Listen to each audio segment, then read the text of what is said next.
Bonjour à tous, bienvenue sur cette nouvelle édition des Chroniques Mention pour l'entrepreneur.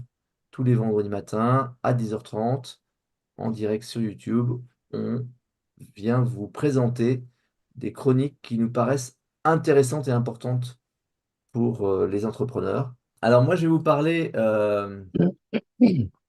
de l'illusion. Alors l'illusion, en fait, c'est un sujet qui concerne le fait qu'on a un cerveau qui est finalement enfermé dans sa boîte crânienne et qui doit essayer de comprendre le monde extérieur. Et donc, ce qu'on va essayer de voir dans cette chronique, c'est comment le cerveau se trompe et est trompé, et puis quelle importance pour l'entrepreneur.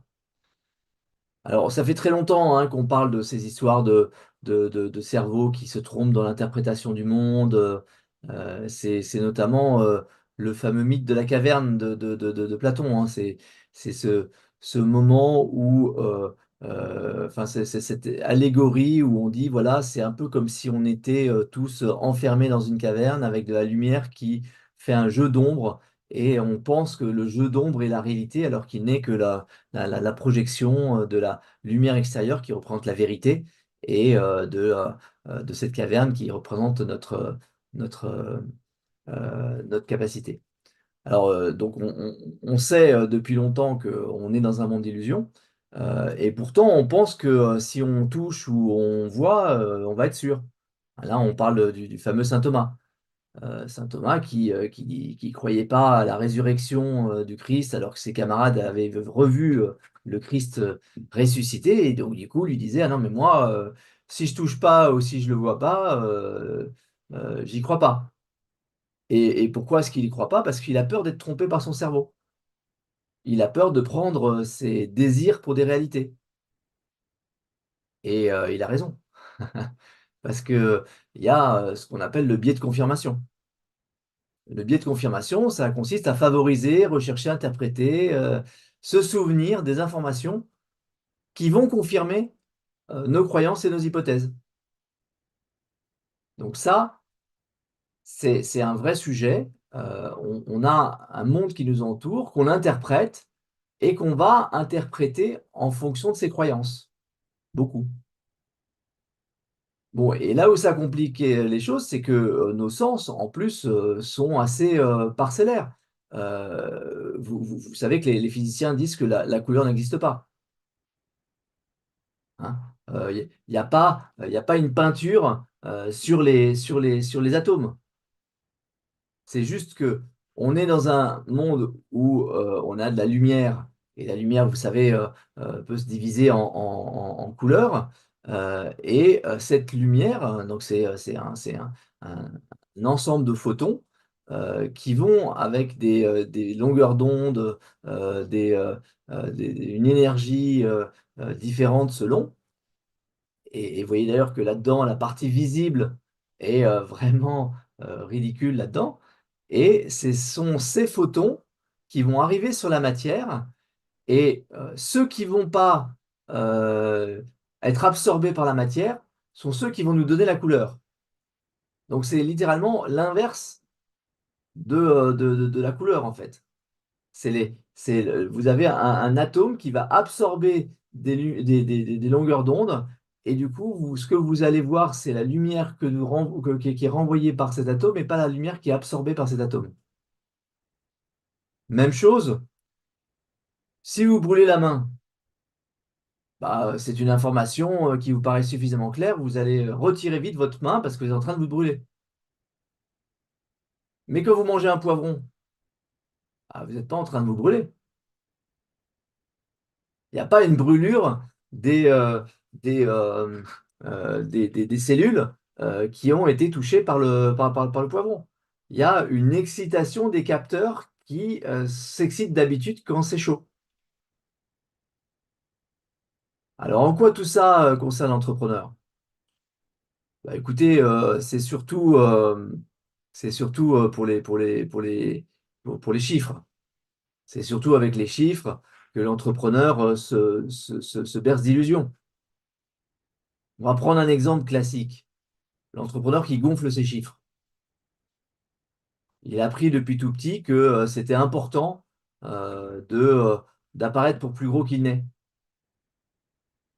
Il est comme ça considéré, enfin plus considéré par les autres, et du coup il arrive à accéder à des chiffres d'affaires et à des affaires qui lui permettent d'effectivement devenir suffisamment gros. Et c'est vrai, mais en même temps, il y a une expression américaine qui est Don't drink your own Kool-Aid. Ne buvez pas votre propre poison. Alors, ça fait référence à quoi? Ça fait référence à une tragédie incroyable de 1979 ou 78. C'est 900 personnes qui se sont suicidées en masse parce qu'ils pensaient qu'il fallait transporter leur corps vers les vaisseaux qui arrivaient à proximité de la planète et donc laisser leur âme se libérer pour aller rejoindre le grand vaisseau qui revenait nous chercher. Même le fondateur est mort. Et donc on dit il a cru à son propre bullshit. Il a bu le Kool-Aid, qui est la boisson à base, enfin, à goût de fruits, qui servait dans lequel ils avaient mis le poison. Euh, alors, sur ce sujet, hein, Jordan Peterson, dont vous voyez le nouveau costume euh, illustre en fait le côté chaos et ordre qu'il faut avoir dans sa compréhension du monde. Une des règles que Peterson donne, c'est dites la vérité ou au moins essayez de ne pas mentir. C'est-à-dire qu'en fait, euh, quoi qu'on fasse, quelles que soient les précautions qu'on prenne vis-à-vis de son mensonge, notre cerveau va croire nos propres mensonges. Vous avez beau vous dire que non, non, mais je sais bien que je suis en train de raconter ça pour mes clients, pour apparaître plus gros, etc. Vous allez intégrer ces informations dans vos décisions. Vous allez vous dire que de toute façon, oui, vous avez beaucoup de gens, mais c'est pas grave parce que de toute façon, il y a le chiffre d'affaires qui est en train d'arriver, que comme on l'a dit aux clients, on va faire 30 millions cette année, même si on est en train d'en faire 10. Vous allez effectivement vous mettre dans le mur en pensant que vous êtes juste en train de mentir à des gens de l'extérieur, à vos collaborateurs, etc. Vous vous mentez à vous-même. Donc, ma conclusion, bah, c'est de faire attention à vos propres illusions. Ce sont les plus dangereuses, ce sont celles qui vont vous coûter le plus cher. Voilà une courte chronique sur ce sujet important des, euh, des illusions et du rapport avec la vérité.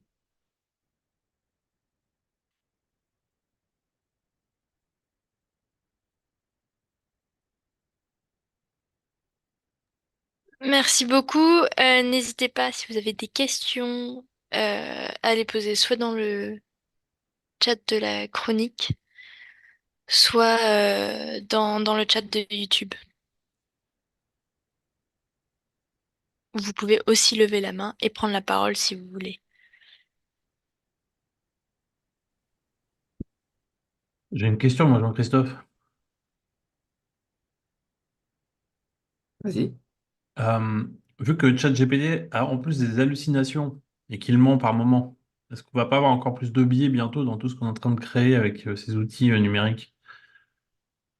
Alors, c'est très intéressant parce que en fait, ChatGPT fait finalement la même chose que ce que pas mal d'humains font, c'est-à-dire se sentir obligé d'avoir une réponse même quand on n'en a pas. Donc, ChatGPT, on lui pose une question, il n'a pas de réponse, il va penser que c'est important de trouver une réponse même reposant sur rien. Donc, effectivement, on appelle ça les hallucinations. Et ça va certainement ajouter. En fait, d'une manière générale, ce qu'on observe depuis les années 80, c'est que produire du contenu devient de plus en plus facile. Donc on n'a plus le travail de l'écrit, la difficulté de l'écrit qui, quelque part, nous obligeait à peser le pour et le contre. Ça devient tellement facile, euh, tellement rapide de créer du contenu. Donc ça a commencé hein, avec Word, ça a commencé avec Excel, ça a commencé avec PowerPoint, ça s'est continué avec Internet, ça s'est prolongé avec les vidéos comme celles qu'on fait aujourd'hui. Et maintenant, vous avez en plus effectivement d'autres outils d'accélération que sont ChatGPT. Si vous regardez d'un peu plus près les images que je vous ai présentées tout à l'heure, toutes celles qui viennent de ChatGPT sont fausses. Elles décrivent une vision de la chose.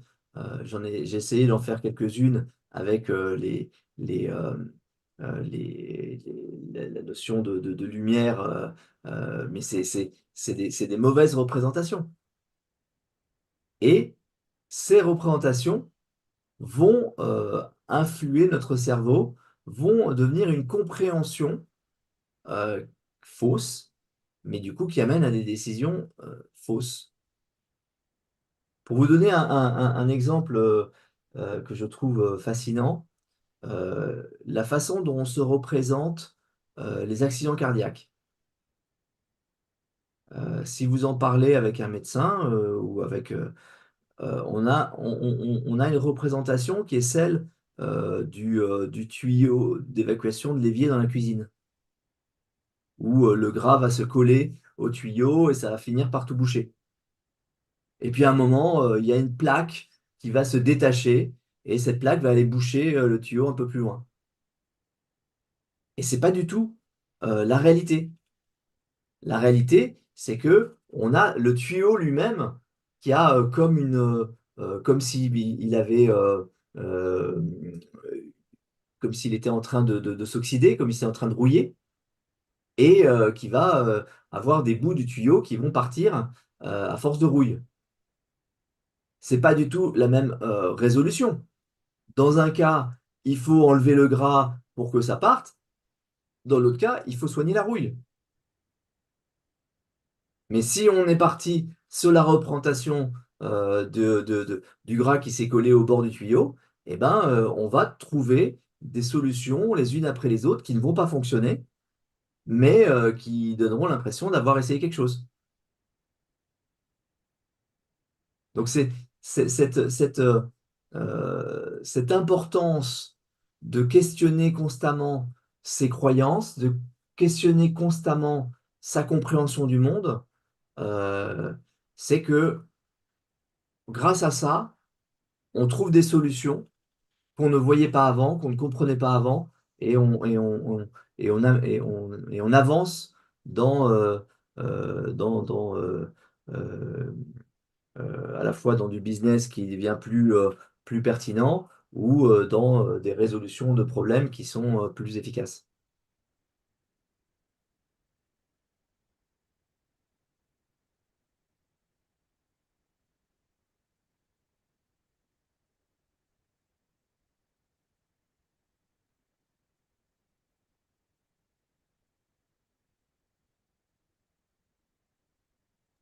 D'autres questions? Bon, si tu me permets, oui, moi je trouve que c'est passionnant ce que tu racontes là, et c'est veut dire que enfin, l'idée qu'on peut en fait finalement s'embobiner soi-même, mais et ça rejoint peut-être un peu un dicton, enfin une image un peu populaire, qui est que effectivement le mensonge corrompt un peu l'âme, quoi. C'est-à-dire que mais ça c'est une interprétation peut-être dépassée, mais c'est peut-être au fond la même idée. Et plus récemment, ça veut aussi dire que ce qu'on exploite aujourd'hui, quand on parle d'effectuation, si je ne me trompe pas, c'est l'idée que, voilà, on t'invite à te projeter en te disant que l'image que que tu te forges de toi ou de ton projet entrepreneurial, c'est ce qui va te permettre d'aller vers l'avant. Et donc, ça marche. Ce que tu es en train de nous expliquer, c'est que ça marche dans les deux sens, quoi. Ouais. C'est ultra nécessaire, puisque la société qu'on a créée n'existe pas si on n'a pas créé l'illusion qu'elle existe, si on n'a pas fait croire à tout le monde autour de nous qu'il y a une société qui s'appelle Peugeot et qui conçoit des véhicules qui sont des véhicules formidables, qui nous font rêver, etc., eh ben, les sociétés n'existent pas. Elle existera certainement juridiquement, hein, elle sera constituée, etc. Mais elle sera une des 2 ou 3 millions de sociétés existantes, et c'est tout. Si on arrive à avoir autour de nous des gens qui partagent cette illusion, elle existe sur la base de cette illusion. Donc c'est ce qui est fascinant, c'est que c'est nécessaire de faire passer une illusion, mais c'est nécessaire d'avoir en tête que ce n'est qu'une illusion et d'essayer de faire en sorte que cette illusion corresponde à la réalité, puisque sinon, on va la croire et on va se tromper sur ce qu'elle est, sur les décisions qu'il faut prendre pour elle, etc. Oui, c'est le discours qu'a bâti Yuval Harari sur cette notion de mythe, hein. Alors voilà, Yuval Harari, dans la première partie de son ouvrage Sapiens, euh, met en avant le fait que les individus enfin que l'homme est différent parce qu'il est conscient de lui-même. Et en étant conscient de lui-même, d'abord, ça lui rend conscient de sa mortalité, de sa fragilité, et donc ça l'incite à constamment se préparer au futur, mais aussi ça lui permet de parler de choses qui n'existent pas. Et les choses qui n'existent pas, ce sont par exemple l'argent ou un pays, hein. Quand vous arrivez à la frontière franco-allemande, si vous soulevez la moquette, il n'y a pas marqué France d'un côté et Allemagne de l'autre. C'est juste parce que collectivement, on est d'accord pour dire que la frontière, elle est là. Et les pays où c'est pas défini, c'est les zones de conflit. Mais cette existence de choses qui n'existent pas et qu'on arrive à définir, c'est propre à l'homme. Et c'est ce qui permet de préparer le futur, et c'est ce qui permet de s'entendre sur des choses qui vont être utiles collectivement. La monnaie, par exemple, si vous donnez à un gorille un billet de 100 euros contre une banane, il va peut-être accepter la première fois parce qu'il va vouloir goûter le billet, mais bon, il va très vite s'apercevoir que c'est pas très intéressant, donc la deuxième fois, il ne voudra pas. Et si en plus, vous lui proposez cette fois-ci 1000 euros, mais sur son compte en banque, je vous assure que vous l'avez perdu. Nous, ça nous paraît OK. Pourquoi? Parce que on est dans un monde qu'on se décrit entre nous, et si on est plusieurs à le voir, c'est qu'il existe. Et donc, Yuval Harari prend cet exemple de Peugeot en disant, s'il faut expliquer à un enfant de 5 ans ce qu'est Peugeot, ça va être compliqué. Et nous, on se préoccupe même plus de savoir ce qu'est Peugeot. C'est une espèce d'entité qui répond à un nom, qui répond à des gens qui ont travaillé dedans, qui répond à des lieux dans lesquels il y a eu des usines, qui répond à des compétitions auxquelles ils ont participé, qui répond à des logos qu'ils ont mis successivement sur la voiture, qui répond à différents types de modèles de voitures qu'ils ont créés, qui répond à des aventures qui leur sont arrivées familialement, etc. Enfin, tout ça, ça va constituer une réalité de l'entreprise qui sinon est considérée comme inexistante. Donc, c'est bâti sur l'illusion, c'est nécessaire, mais don't drink your own Kool-Aid. J'ai encore une petite question si on a le temps, Bien sûr. sur la frontière entre mensonge et anticipation. J'avais un copain il y a longtemps qui prétendait qu'il était médecin à son entourage, à ses amis et même à des patients d'ailleurs, et on lui disait mais t'es pas médecin, tu mens. Il dit, non, non, j'anticipe. Et effectivement, il faisait des études de médecine, mais il n'avait pas encore terminé. Il considérait juste qu'il prenait 1 ou 2 ans d'avance. Ce que je veux dire, c'est que il y a des entrepreneurs qui n'ont pas l'impression de mentir quand ils multiplient par un coefficient 1,5, leur chiffre d'affaires, leurs résultats, leur nombre de clients, leur Ça, KPI, quel qu'il soit. Et par rapport, donc, certains le font, vont exagérer, vont multiplier par 3 et vont donc se mettre dans une espèce de fuite en avant où il faudra continuer, entre guillemets, à mentir ou anticiper parce que parce que on est pris dans une espèce de logique qui, à un moment donné, n'a pas de fin, avec le risque, à un moment donné, ils n'atteignent jamais ce qu'ils ont anticipé. Et de l'autre côté, il peut y avoir des entrepreneurs très sincères, très rigoureux, qui vont s'autoriser aucun écart par rapport à la vérité de leurs chiffres, etc. Qui, du coup, vont se tirer une balle dans le pied. Qu'est-ce qu'on peut conseiller aux entrepreneurs par rapport à cette frontière un peu ténue entre mensonge, anticipation, embellir la mariée, faire rêver? C'est un excellent sujet, Michael. Moi, je me souviens qu'un des premiers, parmi les premiers clients que j'ai accompagné chez Melsion, il y avait cette petite boîte créée par trois étudiants qui sortaient de l'ISG et qui avaient repris en fait l'activité qu'ils avaient développée au sein de la junior entreprise, qui était du- la- de la, de l'animation commerciale dans les supermarchés. Et donc, on allait démarcher les grands groupes d'agroalimentaire qui avaient besoin d'un prestataire en animation commerciale. Et en fait, leur plaquette, ils avaient décalé les chiffres d'un an. C'est-à-dire qu'en gros, le chiffre qui comptait faire à la fin de l'année, il l'avait mis au début de l'année, quoi. On ne savait pas si c'était début ou fin d'année. Donc, c'était pas vraiment mentir, quoi. Ouais, c'est ça. Alors, ça fonctionnait, puisque grâce à ça, les clients se disaient qu'ils pouvaient faire affaire avec eux, puisqu'ils n'allaient pas représenter une part de chiffre trop importante par rapport à leurs chiffres. Mais en même temps, il y a le risque que ça perturbe nos décisions en surembauchant, en y croyant avant que ce soit le moment d'y croire, et en se mettant dans un déséquilibre dangereux. Alors, de fait, ils ont jonglé pendant 2 3 ans sur le bord du volcan. Donc, est-ce que ça leur a permis de réussir ou est-ce que ça les a mis plus en danger que ce n'était nécessaire? Et on a toujours... Maintenant, je pense que l'idée, c'est non pas de mentir sur ces chiffres, etc., mais plutôt euh,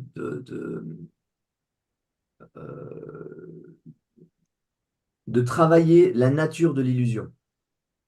C'est-à-dire, qu'est-ce qu'on est, qu'est-ce qu'on veut faire, qu'est-ce qu'on va faire, qu'est-ce qui est euh, notre singularité, plutôt que je suis gros, je suis fort.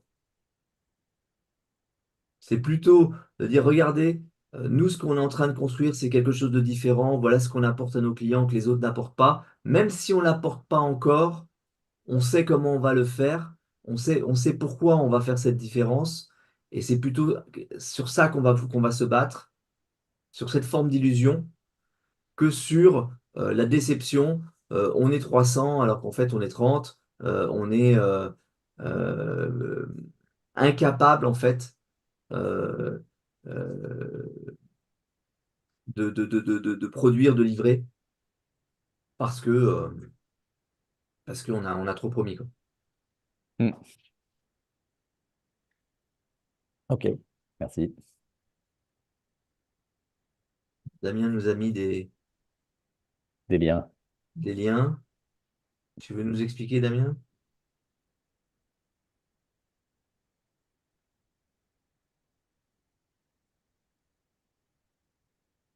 Tu es en mute, Damien. Comme d'hab.